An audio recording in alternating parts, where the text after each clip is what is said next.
Friends मो Saraswati kitchen को आप बहुत बहुत स्वागत। मुझे आपण ओडिशार अर्थनेटिक रेसिपी आंबुलराईर रेसिपी नहीं आसी चलते देखी ना केमती भाव प्रस्तुत करवा। बहुत टेस्टी आइटम टे खटा मिठार रेसिपी आपको निश्चय भल लगे। चलतु नेक्स्ट स्टेप को जीवा से सब इनग्रेडिएंट्स रेडी कर देछि। चलतु देखी ना मु 200 ग्राम आंबुल को गरम पानी में अध घंटा आगु बतुराई रखी। 350 ग्राम फ्रेश दही भी नहीं। पंचफुटण सह 2टी शुखला लंका भी रेडी करिछि। किछि भृषंग पत्र भी नहीं जाइछि। मु हिंगु भी नहीं। देखंतु जीरा पाउडर गोटे चामच नहीं। आ 150 ग्राम चीनी को भी रेडी कर देछि। फुटण पाई सोरिष तेल भी नहीं। लुण भी नहीं। किछि अदा को कोरी रखिछि। किछि धनिया पत्र भी नहीं। 3टी कंचा लंका सह 50 ग्राम सोरिष को भी मु रेडी करिछि। चलंतु ये सब इंग्रेडिएंट्स रेडी हो गला। वर्तमान आम नेक्स्ट स्टेप को जीवा। देखो आम बर्तमान आंबुलराई रेडी करवा से दही को भल भाव में फेंटी देछि। आ गोटे बाउल रे दही की मिसाई दबा। चलतु से 150 ग्राम चीनी को भी पकईदबा। बर्तमान आम काटी रखिदा अदा को भी मिसाई दबा। देखंतु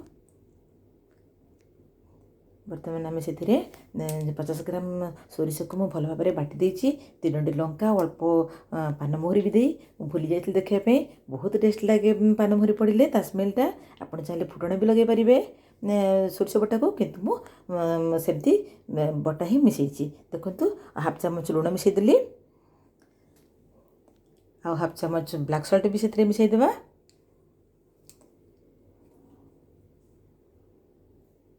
देखो गोटे चामच जीरा पाउडर की भी मिसईदबा। ताको भल भाव टे मिसईदबा जमी दही सह चीनी आ बटा भी भल भाव में मिसीज। बर्तमान आम से बतुराई रखिदा आंबुल को भी पकईदबा। देखो आंबुल बहुत स्मूथ भी हो जाइए। बर्तमान से आम पकई सब भल भाव में टे घाटी दबा जहाद्वारा कि सब आंबुल सब तार दहीर खटा अंश मिठा अंश को सी अब्जर्व कर नब। देखो ये गोटे तार तड़का लगेदेबा।